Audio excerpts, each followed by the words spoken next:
So I am here with a very dear young brother, David Babayan, and he and I met on the campus a few months ago, really, and he has become a dear brother in the Lord and a recent Christian.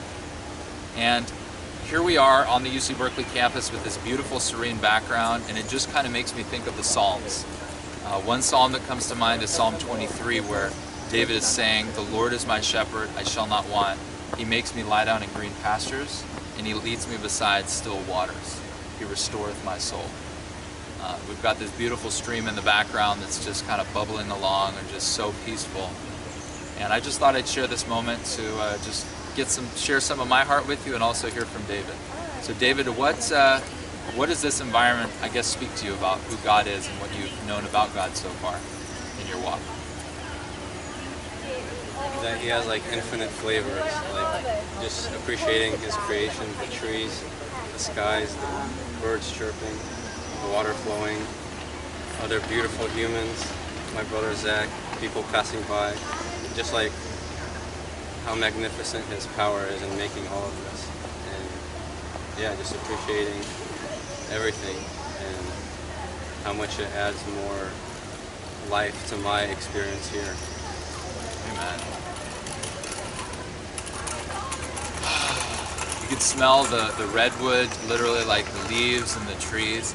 It's so funny because most of the time, for anyone that knows me or has watched or followed my channel or my ministry, most of my time I spend it on the other side of campus on Sproul Plaza, and there's a lot of ruckus, there's a lot of activity and energy and a lot of chaos there.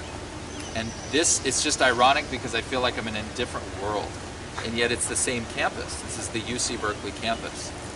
And I think a spiritual takeaway for all of us is that God is ever present with us both in the chaos and in the quiet, peaceful moments. Amen? So whether you're preaching the gospel or whether someone's challenging your faith or you're going through a trial or whether you feel like the world is caked in honey and butter and your steps are smooth and it's smooth sailing and it's shining and it's sunny outside, the same God is the God of the chaos and of the order. And he is God over the chaos, and he is the one who brings us peace in the chaos. And he's also the one who, when everything seems to be going right, refreshes us and loves on us and shows us his goodness. And I think in these moments, it's just good to pause and reflect on how good God has been to us and how grateful we are.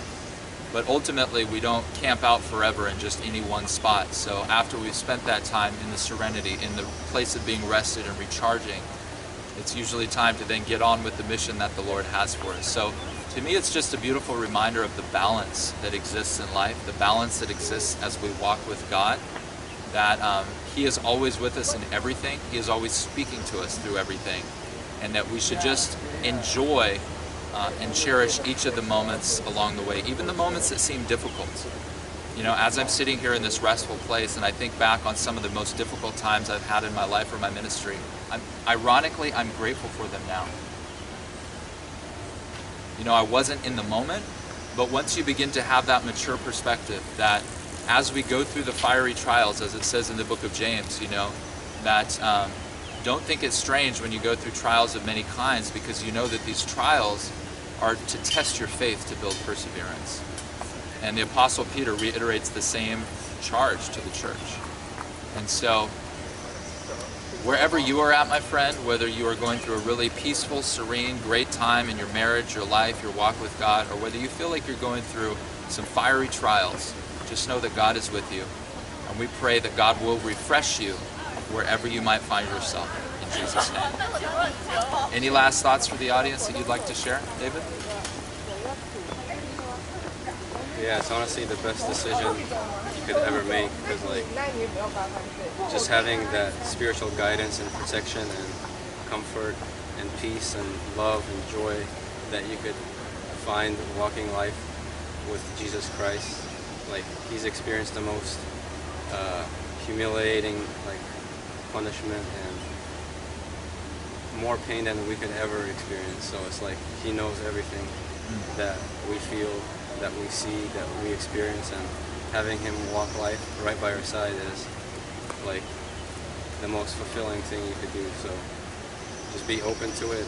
You don't have to accept right away, but at least explore and see if it could bring any benefits to your life. That's how I was.